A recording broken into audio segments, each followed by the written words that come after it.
So let's talk about the stock market. Professor Jeremy Siegel of Wharton, Stocks for the Long Run, said this week that stocks are more attractive now than he has seen at any time in the 50 years that he's been studying the markets. Let's see, 50 years, that goes back to 1962. That's a remarkable statement, if I may, I thought say so too. Myself. Maybe I should better go out and short some stocks. Well, Jeremy's a nice and wonderful and smart person, but I don't think this is the most exciting time that I have seen for buying stocks. I don't own any stocks in the U.S. I have a few shorts in the U.S. I don't see that this is a particularly good time. There's good news this year, but as I said before, the economy is going to be bad within the foreseeable future, and the markets look ahead. I don't see this as a great time to buy stocks at all. For him to say that, we'd have to see the stock market doubling or something from here. I don't see the Dow Jones going to 26,000 in the next 2 or 3 years. How about the housing market? Everyone in the United States now, finally after 5 years, is saying we've hit a bottom, have we? Well, probably in some places we've hit a bottom. Certainly in Iowa we've hit a bottom. I mean, farmers are going to be very rich. I told you before, I'm wildly optimistic. If you go and buy yourself a house in Nebraska or Iowa or Oklahoma, you're going to make a vast fortune. But for many parts of America, no, it's not the bottom. It's not. Listen, Massachusetts is not the bottom. That's a financial state.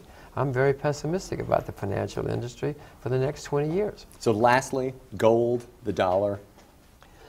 I own both. I own the U.S. dollar. I'm very pessimistic long term on the U.S. dollar. As I said, the U.S. is the largest debtor nation in the history of the world. But everybody's pessimistic on the dollar, including me, so I own it. I've learned in my investment career that one should step in when everybody's bearish. I don't know how long I will own the dollar, whether I'll own it a week or a quarter or a year, I don't know. But I own the dollar. Longer term, I'm extremely pessimistic about the dollar. It's going to weigh the pound sterling when it lost its status as the world's reserve currency. I own gold. Gold has been up, 11 years in a row now. Very unusual for any asset class to go up 11 years without a setback.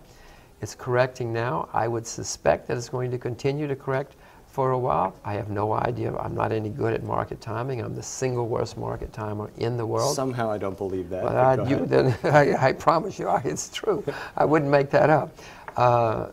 You can watch Business Insider again to find out when you should buy your gold. But if gold goes down, I'm going to buy more. The gold bull market has a long way to go. Gold will end in a bubble. Gold will end in a mania someday.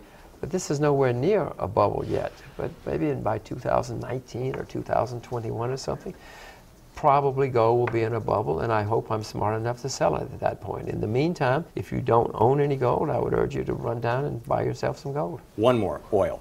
Well, the surprise is going to be how high the price of oil stays and how high it goes. The International Energy Agency is begging people to listen that the world is running out of known reserves of oil. There may be setback. I mean, if Spain goes bankrupt tomorrow afternoon, everything will go down, including oil. But longer term, unless somebody finds a lot of oil in very accessible places, the world's reserves of oil continue to decline. You brought it up, so I have to ask, Europe, how's this going to end? Well, I own some euros, but I'm pretty sure I'm going to sell them before too much longer.